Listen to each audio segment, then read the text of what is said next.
Welcome to Financial Issues with Shana Burt, where we join reality with truth, helping you to make the most of your money by honoring God with your investments. Now, here's your host, Seth sitting in for Shana Burt.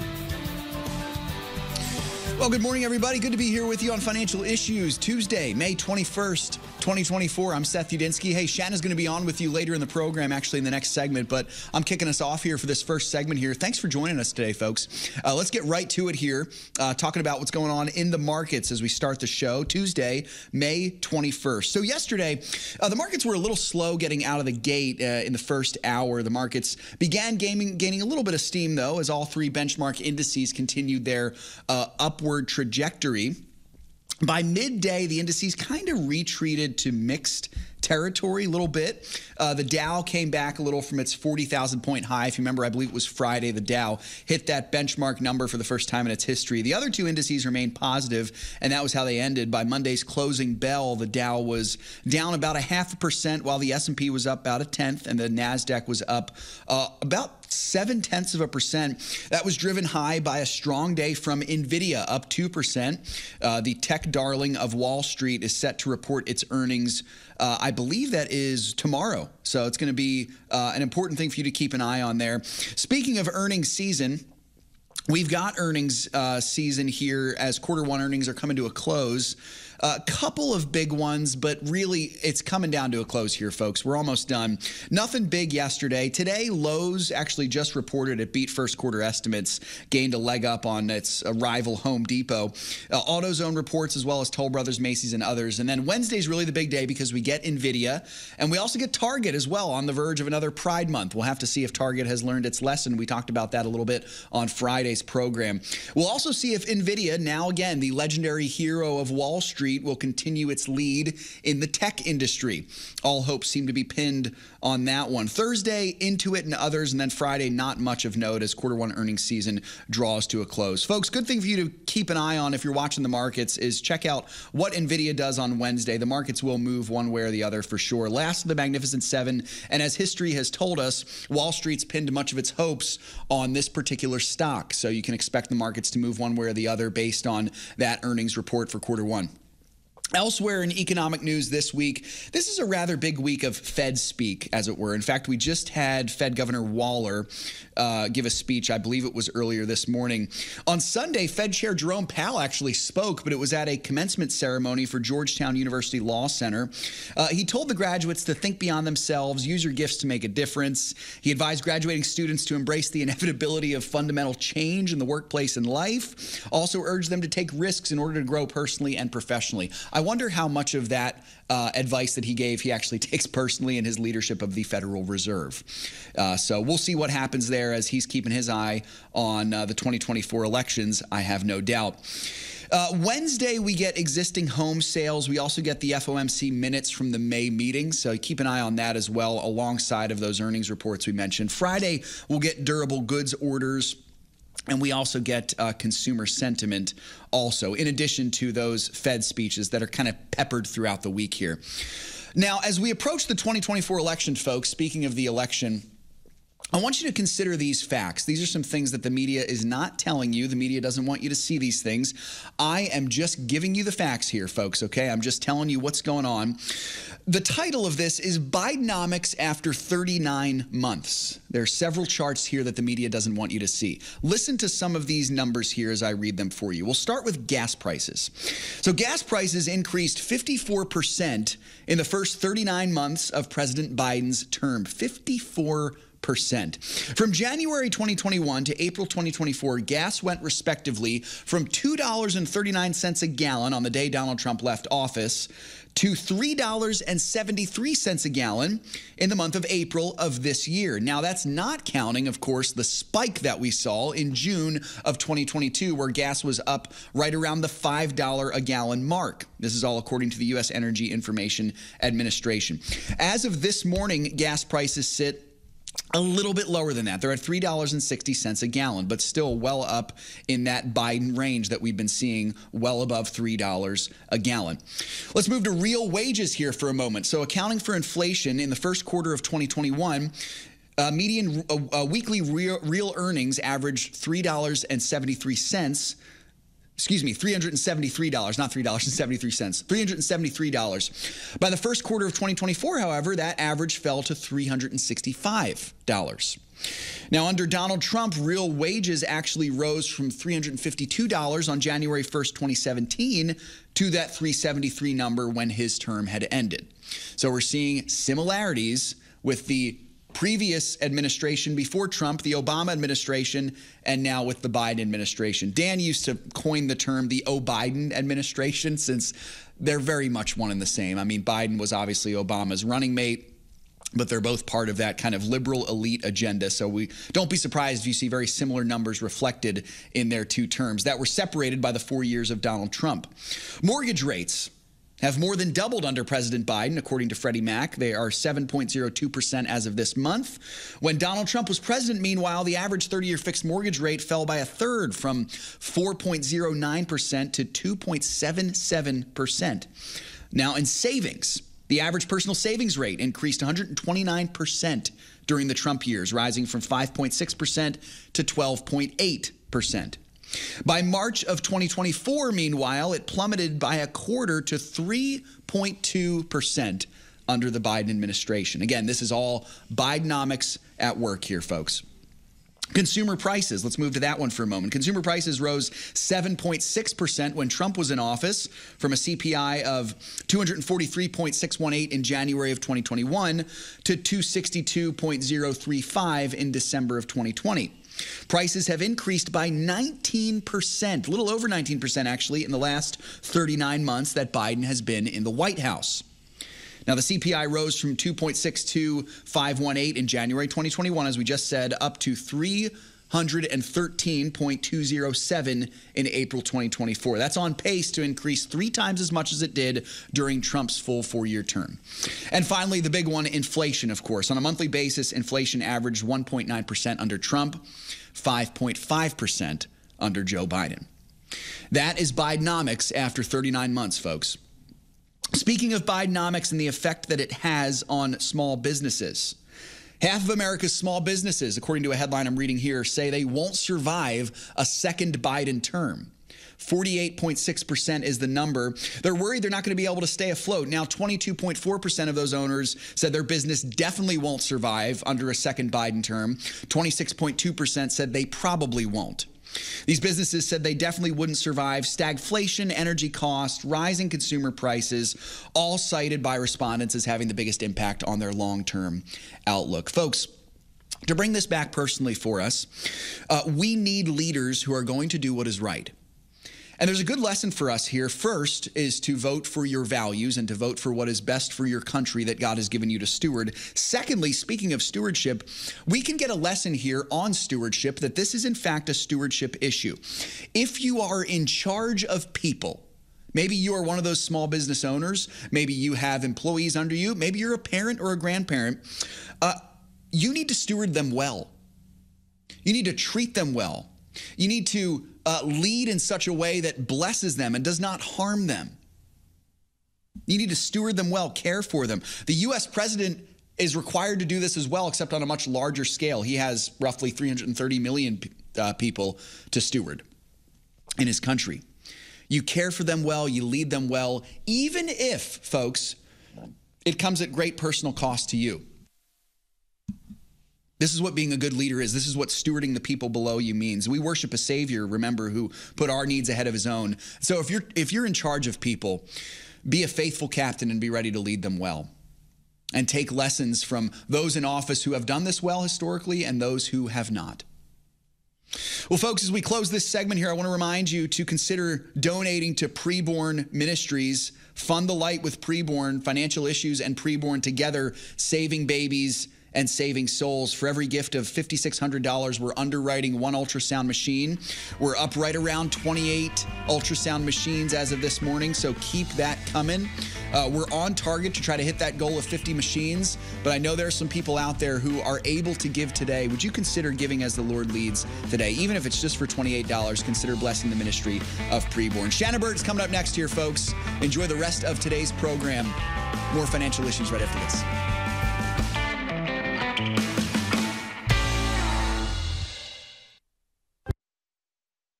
The miracle of carrying a child creates a unique bond between a mother and her unborn baby. She feels the baby's movements and responds to their needs even before birth. Help create that bond between an abortion-minded mother and her unborn child by giving the gift of life through Preborn. During the month of May, you can bless your mom for Mother's Day by giving to Preborn on your mother's behalf. For $28, you can sponsor an ultrasound scan that will enable an abortion-minded woman to hear the heartbeat of her baby. 90% of the time, that sound will change a woman's mind and cause her to keep their baby.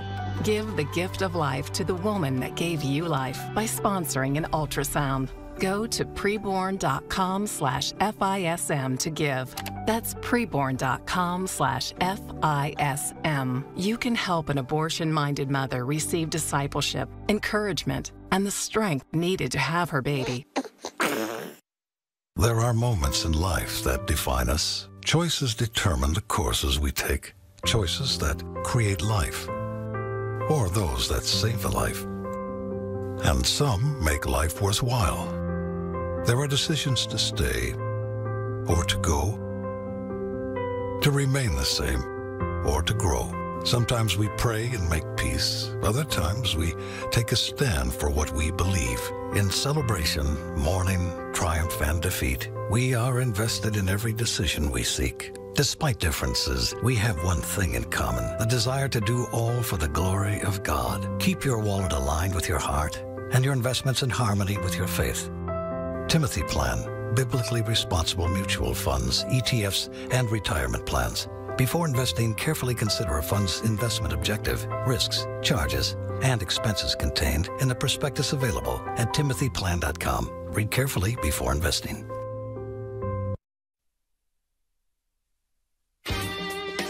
Thanks for listening to this Best of Financial Issues. Welcome back to Financial Issues. I'm your host, Shana Burt.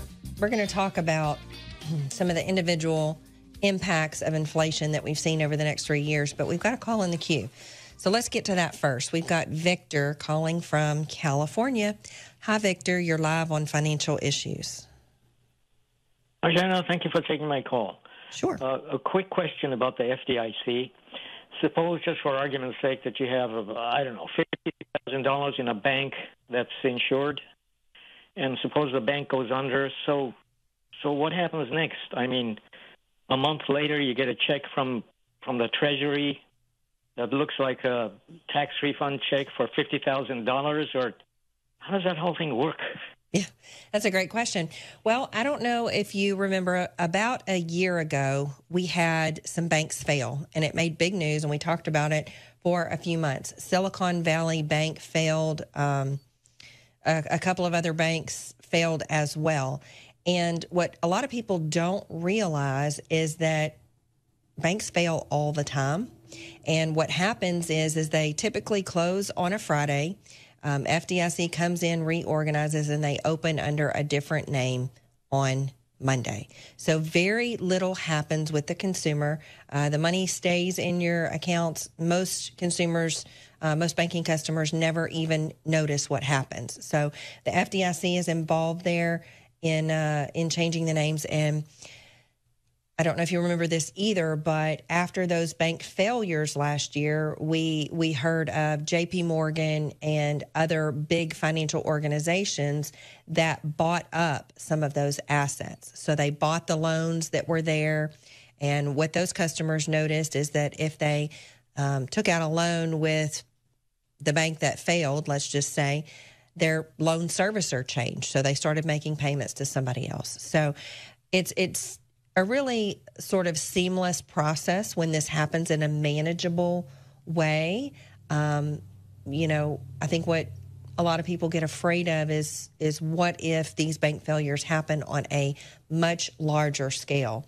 And if that were the case, it probably would not be this really easy, seamless process. And, Victor, I'll just jump in right there and say as well, that actually happened to me, Shana. I think it was 3 years ago. My regional bank here changed names, and I assume it was from a bank failure. It was very seamless. There was really nothing to have to, worry about there. Yep. Thank you. Well, good. Thanks, Victor. I'm sure that was probably on a lot of people's minds. So thanks for asking the question. God bless. You too. Thanks, Victor. All right. I know we've got some questions there going on. Let's see what we can get to. Yeah, let's do that, Shanna. This first one here, let me see. Let me just get to this here. This was a good partner question that we had from Kim, Shanna, saying, I'm trying to decide if a charitable gift annuity is right for me. How do I pick a charity that has good financial management? And then she wonders, does your ministry still suggest the AFA Foundation? Would you suggest any other charitable gift annuities which would allow me to invest in the Lord's work? And I think it's a good opportunity for you, Shanna, to address charitable gift annuities in general. What is a charitable gift annuity, how it works, and how do I pick the right charity for this? Okay. So a charitable gift annuity is a good way to structure some of your giving. And so basically what happens is that you choose a ministry that operates a charitable gift annuity. So that's the first step, and that's your first limitation, is that you're going to have to choose a charity that operates a charitable gift annuity. Not all charities do. In fact, after 2009, a lot of charitable gift annuities kind of went away because what happens is the ministry has to manage the assets in their charitable gift annuity because they are guaranteeing the donor a lifetime income. And when the donor passes into eternity, that's when they get the use of the gift. So the way that it works is a donor makes a irrevocable gift to a nonprofit ministry. The ministry guarantees a lifetime income back to the donor. The donor does get a tax deduction, not a full tax deduction for all of it, because the ministry doesn't get the use of the gift until the donor passes into glory. So you get a tax deduction for the present value of the future gift that goes to charity. So it's a great way to structure some of your giving. You know, you still get the use of your assets while you're alive, not as a lump sum, or you can't have access to them. But what I mean is that you still get income from them while you're alive. You get the tax deduction now, and then you get the peace of mind that comes from knowing that you're going to continue to fund kingdom work when you go home to be with the Lord. So, you know, I think the AFA, I haven't really kept up with their gift annuity. I know that the founder of this ministry was very instrumental in starting that program, but, you know, we haven't had a lot of close contact with AFA since we are not running on their network anymore. So I don't know any of the internals of it. But the way that I would suggest that you go about choosing a ministry is through prayer. Not through saying, okay, who has an annuity, a gift annuity that I can get money from. I think that the way that you make decisions about all of your giving is by asking the Lord who He wants you to support. So another way, and I would suggest that, you know, probably that's going to start with your local church body that you are a member of. I think that's where most of us should give our tithe, and then offerings over and above that. So odds are your own church doesn't have a charitable gift annuity. If you like financial issues, we don't have our own gift annuity program. So an alternative to doing several different and looking for several different ministries that offer charitable gift annuities is to kind of set up your own. And what that's called is a charitable remainder trust. So it's a little bit more involved in getting set up in the beginning. But, you know, if you have a chunk of money that you want to give when you want the use of that money to go to ministry, you could set up a charitable remainder trust. It works very similar to a charitable gift annuity. It is an irrevocable gift into that trust. You do get a tax deduction, and you do get income for life. When you pass, that money then goes to work in the ministries that you choose. What's different, and I think a little bit better than choosing charitable gift annuities, is that once you choose a charitable gift annuity, you can never change where that money gets deployed. So if the charitable gift annuity, the ministry that funds that or that offers that charitable gift annuity, if you don't agree with some of the decisions that they make, if they start to go down a different path than when you decided to make the donation, there's nothing you can do about it if you've done a charitable gift annuity. If you set up a charitable remainder trust and structured it in a proper way, the charitable beneficiary can be your own donor advised fund or your own family foundation, and you can change the ministries on that. So you do have to structure it in a specific kind of way to avoid any kind of adverse tax consequences. But it's a great way to do that, and then you have the flexibility to change those beneficiaries. It's not, because you could be receiving income for the next 15, 20, or 25 years, and you may move to a different place. You may change churches. Your church could start doing some things that don't line up with your Christian values, and you may have to change your church. Same thing with ministries. So I think that's a more flexible way of doing it. That's awesome, Shana. Great stuff there. Love that. Kim, I hope that was helpful for you there. That's really good. It's a good question. Let's get to a few more here, Shana, while we have time. Sherry is saying, I have a concern about a company that she mentions. I'll let you mention it if you want to. It's a specific business in Texas.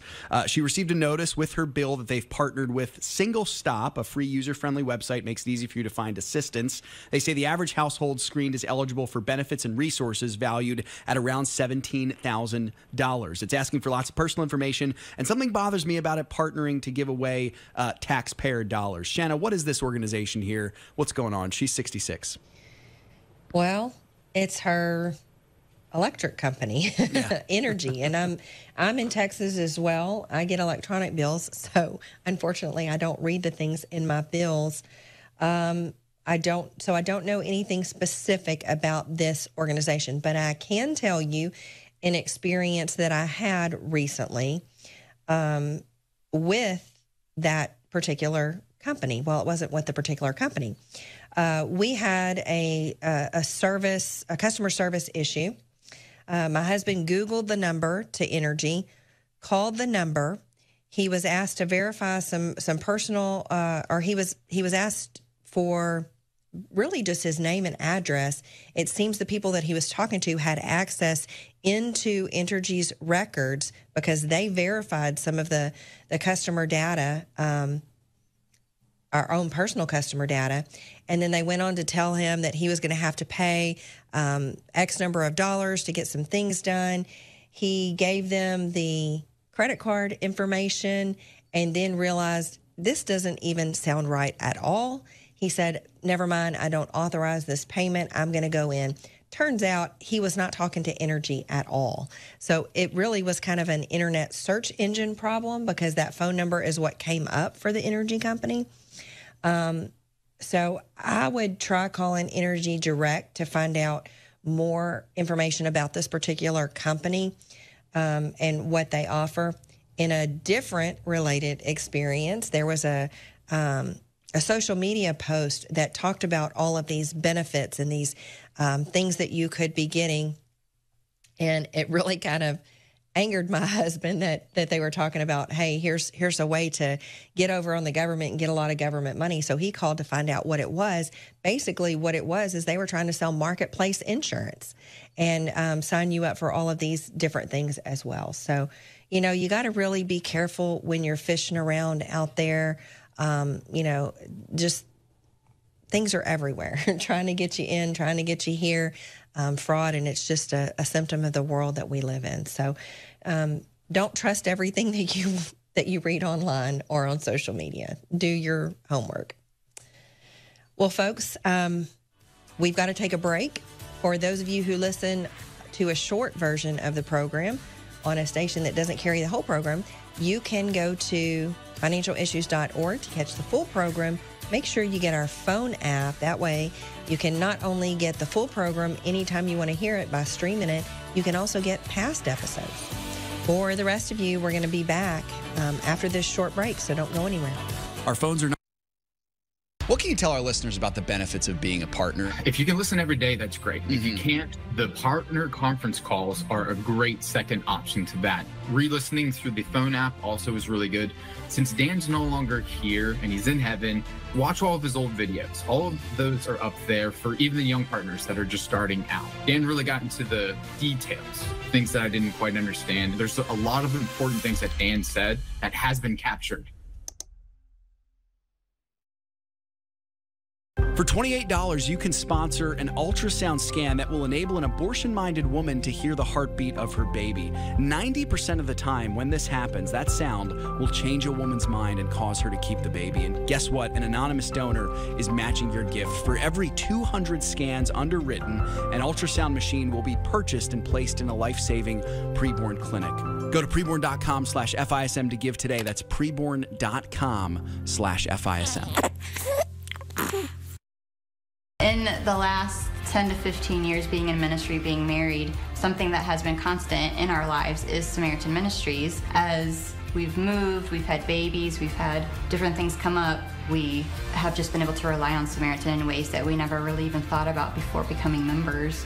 Our heart's desire is to plant roots and be in a place for a really long time. It's how we were raised. We see the benefits of that, but we also see the open-handedness of being used by the Lord wherever He calls, because we just assumed when we started pursuing church planting, the quickest way to get from point A to point B is a straight line.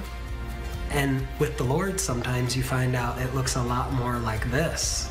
And yet, Samaritan was with us through the entire thing. We didn't have to look into, we have to change insurances now because we've moved states or whatever the case may be. And it's just been a real blessing to us in different phases of life. I'm Kyle. I'm Colleen. And we're the Gen X. And we're Samaritan members. Throughout the month of May, FISM is partnering with Preborn to fund the light by providing 100 ultrasound machines to pro-life centers around the country.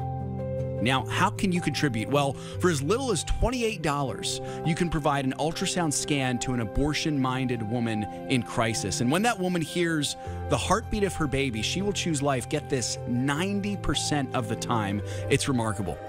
And guess what? With the help of a donor match, for every 200 scans donated, that's for a net value of $5,600, Preborn Ministries will be gifted an ultrasound machine to place at a clinic in need.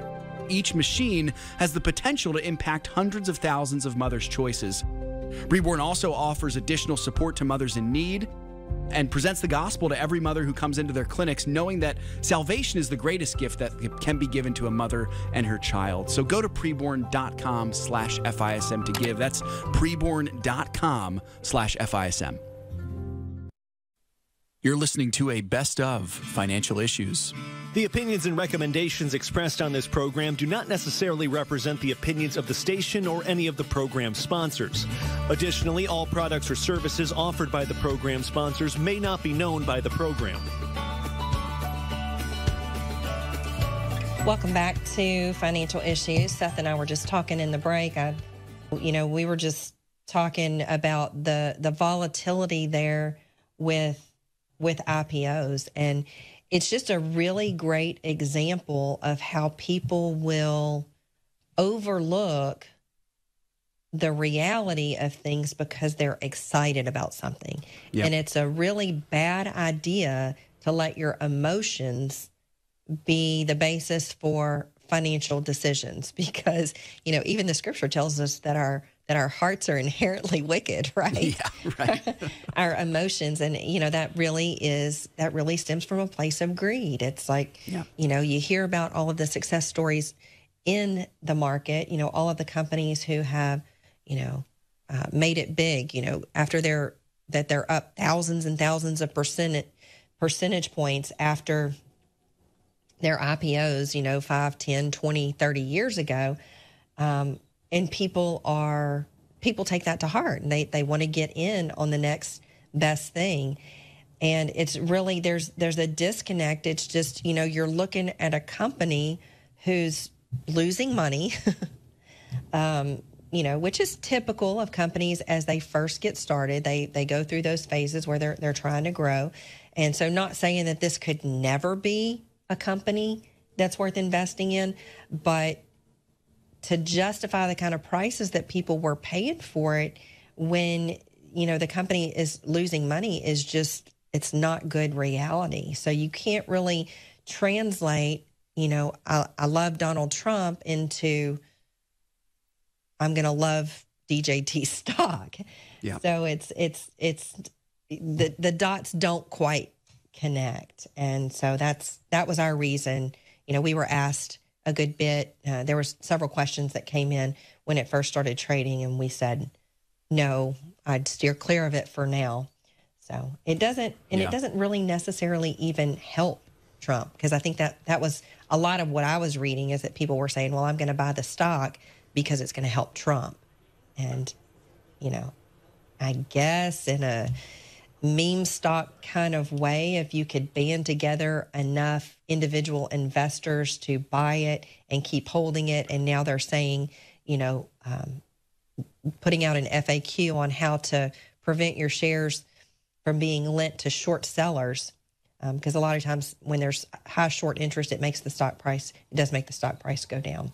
But that can be a double-edged sword too. That's what the whole meme stock craze was all about, is, on the Reddit platform, it rallied together a lot of individual investors and that really wanted to stick it to the hedge funds that were short selling it, and, they bought it. So when you are short a stock, what happens is you borrow shares of a company that you don't own in your brokerage account, and you sell those shares. And so you get the proceeds from it because you think the price is going to go down. And then what happens at some point is that if the price goes up, you've got to cover. So if the price is $20, you borrowed shares, you sold them at $20 a share, you get that $20, and what you're betting on is that the price is going to go down maybe to $10, and then you're going to buy those shares at $10, and you're going to give them back to the person that you borrowed them from, and you're going to make $10 on shares of stock that you never really owned. So that's the way that short selling works. But when that happens a lot, it indicates that, well, a lot of people in the market know something about this company, and they have good reason to think that the price is going to go down, so they're short selling it. Now, what happened with the meme stock craze is that all of these investors got together and they said, we're going to go in and buy. That makes the price go up. So if you sold something that you don't own short, if you sold it at $20 and now you're forced to cover it, you're forced to buy it at $30 so you can return those shares, then you've just lost $10 a share. And as you can imagine, the upside potential for loss on that is unlimited, because the stock price could go up theoretically to infinity. And so it just depends on when you decide to buy those shares and return them to the person that you borrowed them from. So they're trying to tell people how to block their shares from being lent to short sellers, thinking that will sort of help stabilize the price where it is. But, short of some collaborated effort by, a group of individual investors to be really committed to buying the shares and keeping them, that's what will help to stabilize the prices. But you're going to have the big money out there, the smart money out there, that's going to look at the reality of things, and they're just not going to, they're not going to own a company that is not producing consistently successful results. So be interesting to see how that plays out. Let's get to Keith. He's been waiting so patiently. Hi, Keith. You're live on Financial Issues. Well, hello. Glad to hear you. Yeah. I have a kind of convoluted question. I hope it works out. I've been dealing with understanding how to South Texas allergies. I have a problem. I'm trying to understand how to dollar cost average down, and also take it the same concept and look at how does the IRS look at selling our selling stock. There's a hypothetical situation. If I had a security that I'd bought 90% over a year ago or 2 years ago, and within the past year I bought 10%, and within that past year I sold back 5%. How would the IRS look at that? Would they look at that as a short sale or a what capital gain would they call that?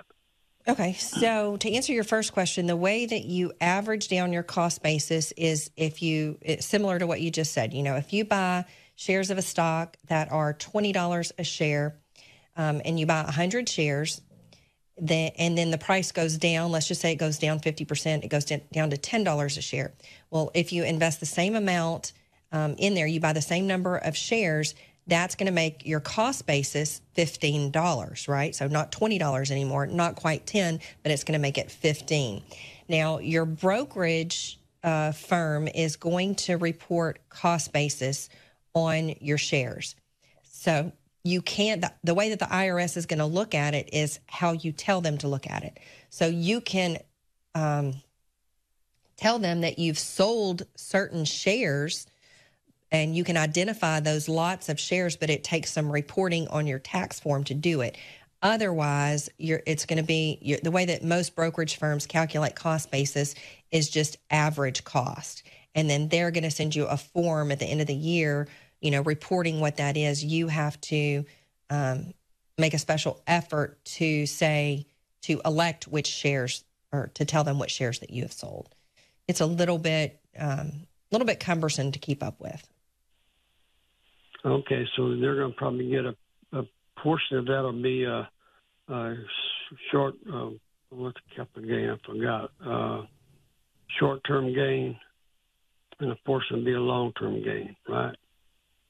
If you sell shares. Mm-hmm. Right. Mm-hmm. Yeah, most brokerage firms tend to take an average cost basis in the way that they calculate it. Now, you can go in, I don't know about all brokerage platforms, but you can go in, I know on the platform that we use, you can tell the brokerage firm which cost basis strategy you want to use. You can tell it to sell, my oldest shares first. You can tell it to sell the shares with the highest cost basis first to kind of minimize your capital gains, tax, so on and so forth. So when I'm using Fidelity and I go in and make a sale, how do I tell them that? You may want to call support and ask them the logistics. I don't actually use the discount brokerage platform. I'm in private practice, so I'm really only familiar with how to use mine. But I would just maybe call customer support and ask them to walk you through how to elect or how to designate which shares you're selling. Okay, thank you so much. All right, Keith. Thanks for calling. We appreciate your partnership. All right. Well, I don't know. We may have time to get to some quick hellos. I'm sure some people are saying hello on social. We can do that, Shanna. We got a couple good ones here. Lisa, always great comments from Texas saying, matching shirts. I didn't get the memo. Listen, Lisa, it was a great story. I walked into the control room before the show. I saw Shanna on the screen. I was wearing my white polo underneath this, and I thought, I'm a man of opportunity. I need to wear my green polo to match her. So that's I can't even see you, Seth, because all I see is me on the screen. Count yourself blessed, Shanna, that you can't see me. That's good stuff. We've got to take a break, but we're going to come back. I've got a little more economic data to run through with you, and then we're going to get on to some of your questions. So give us a call, 610-363-1110. Our phones are not open today. You're listening to a Best of Financial Issues. I pray that I can be a great role model for him. I pray that in these trying times, that I can lead him in a way that I know will leave a godly imprint on his heart forever. And to show her how to live a life that is pure. I want her to understand how precious life is and to take care of his body. To eat right and exercise and understand that his body is a temple of God. I pray that our family will love Jesus, read his word daily, and obey his teaching. The values that we share should guide us in the way that we invest. Make sure that you are investing in companies whose policies and practices align with pro-life, pro-family values. Visit thetimothyplan.com or call for more information. Advance the kingdom in the way that The miracle of carrying a child creates a unique bond between a mother and her unborn baby. She feels the baby's movements and responds to their needs even before birth. Help create that bond between an abortion-minded mother and her unborn child by giving the gift of life through Preborn. During the month of May, you can bless your mom for Mother's Day by giving to Preborn on your mother's behalf. For $28, you can sponsor an ultrasound scan that will enable an abortion-minded woman to hear the heartbeat of her baby. 90% of the time, that sound will change a woman's mind and cause her to keep their baby. Give the gift of life to the woman that gave you life by sponsoring an ultrasound. Go to preborn.com/FISM to give. That's preborn.com/FISM. You can help an abortion-minded mother receive discipleship, encouragement, and the strength needed to have her baby. If anybody's listening, thinking about joining, there's nothing like it. It's been great. I have peace of mind. I feel confident continuing to work. There's just a lot of things that y'all have added to my financial peace. You guys are the man. So I encourage everybody, partner, get in there and watch the videos. Portfolio after portfolio, you hear the stories. It works. And you guys make it possible. And I thank you for that. Married couples or even engaged, as you're coming together, working on your finances, God has blessed us incredibly. And it's been incredible to see what he's done in our lives. Just want to thank you, Financial Issues. As a novice investor, which I am, and I'm certainly learning so much from y'all. Thank you so much. Y'all take the fear out of it. Then my portfolio is doing great.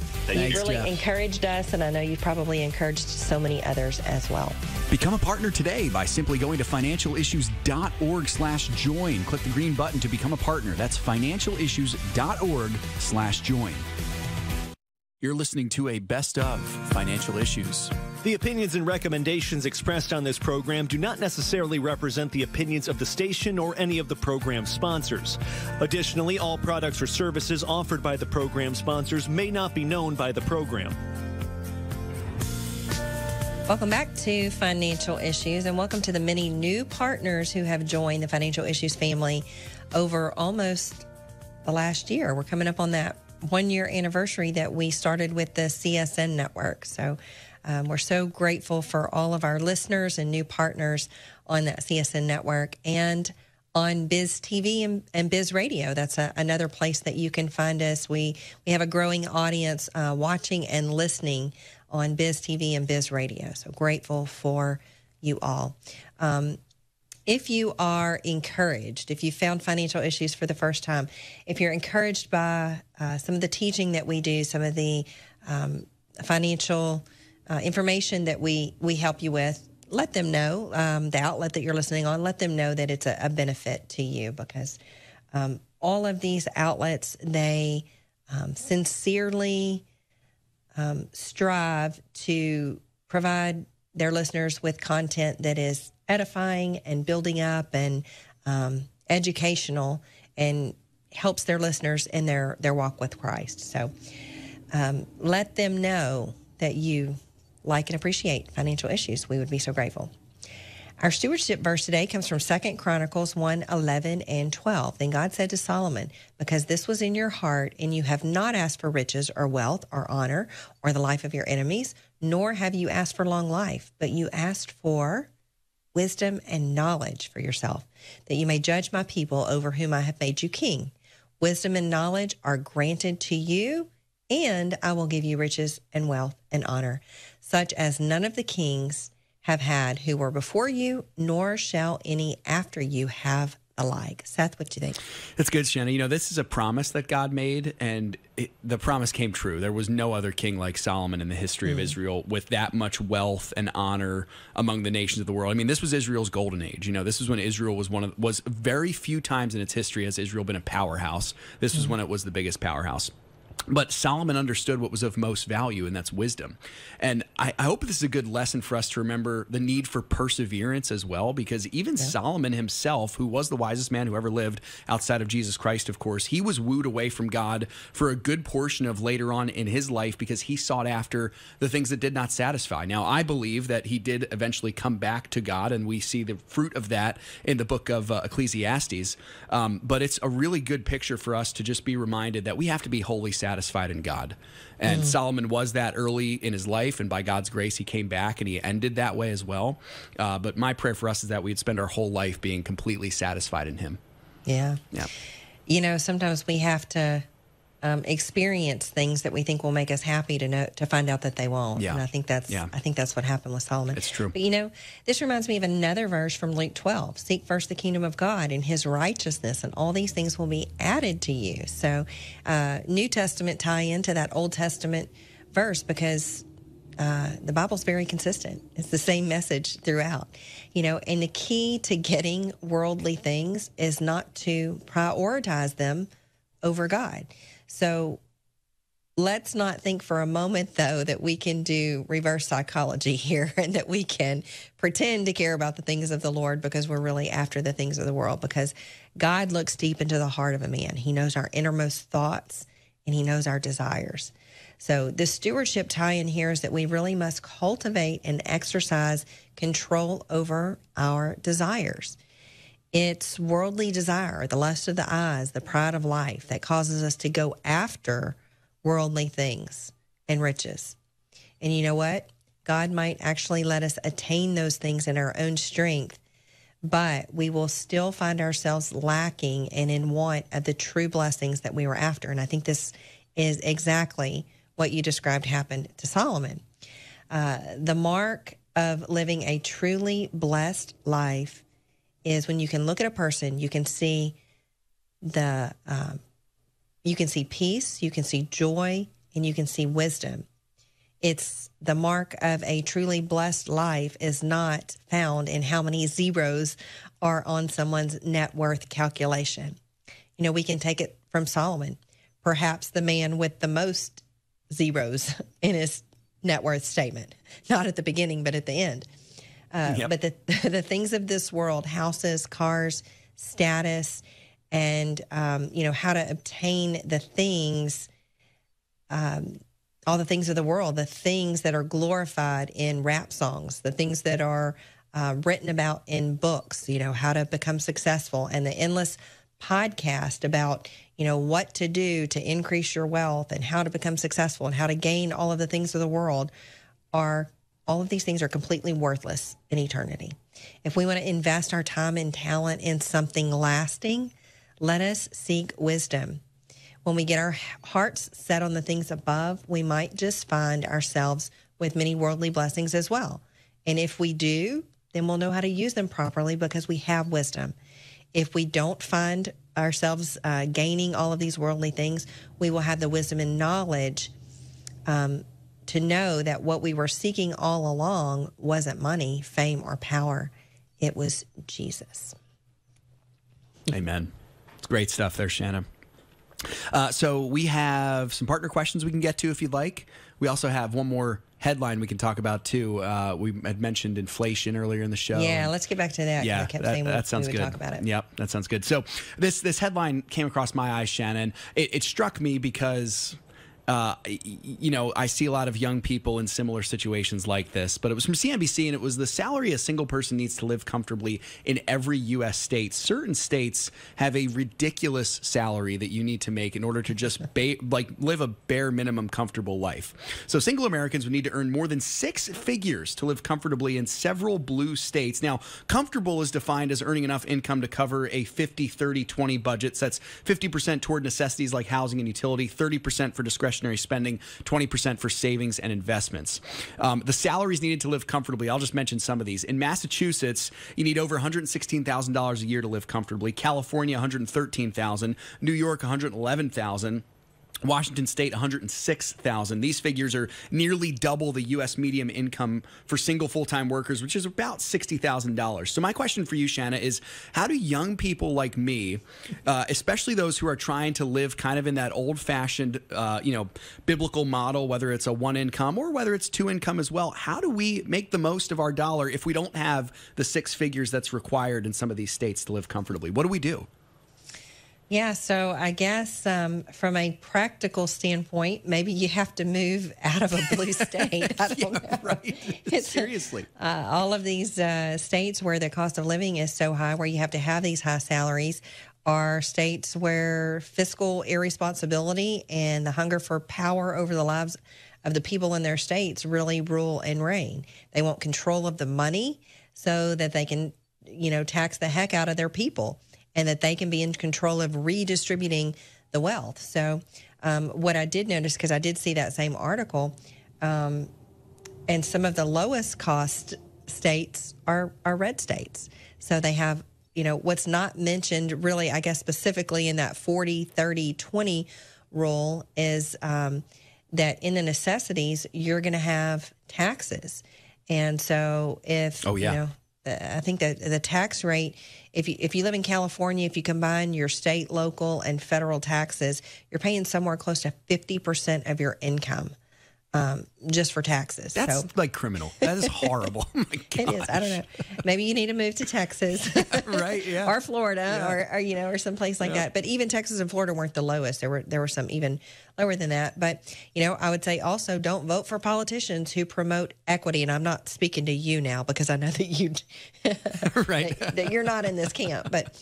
Don't fall for the whole lines about equity and those candidates who position themselves to be Robin Hoods, taking from the rich and giving to the poor, because it doesn't work. The pockets that get the fattest are the ones who are in government, unfortunately. And then I think this is the most relevant advice that I can give here. Choose to live on a higher plane. Choose to live in God's economy rather than the world's economy. So when we make good stewardship decisions, when we choose to honor God and to, run a household maybe on one income so that, the mom can stay home and raise their family, when we make those sacrifices, when we make sacrifices in our finances, the other thing that the 50, 30, 20 formula doesn't mention at all is tithing. The first 10% is God's. So if we choose to live in that, the scripture tells us that our obedience will be blessed. We can't outgive God. That's just testimony after testimony after testimony that proves that is true, that we will reap what we sown, and we want to sow into the kingdom of God. So if we prioritize fiscal obedience, giving God the first fruits of our increase, if we prioritize savings, putting money back for a rainy day and putting money back for the day that maybe we can no longer work, or we choose to no longer work, and very important, living within our means. Don't follow after the example of our federal government. Don't follow after the example of the world. Make sure that you count the cost, that you live within your means. Because if you honor God, if you put Him first, He will help you do all of those things. Awesome. Well, I think we're just about out of time, right? Yep. Well, it's a bummer. Always comes so quickly, doesn't it? Yeah.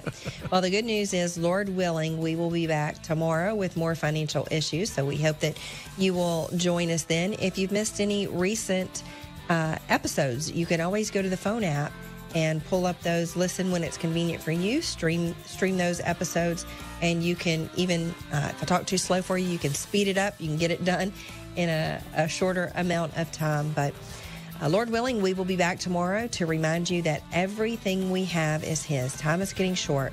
The Master's coming back. When He returns, we're going to be asked a question. We're going to be given a test about how we handled time, talent, and treasure. And we want to help and encourage you and educate you to handle those things in a way that you will be found a good and faithful steward. If we ever forget that we're one nation under God, then we will be a nation going under. Thank you for joining us. This has been an FISM production.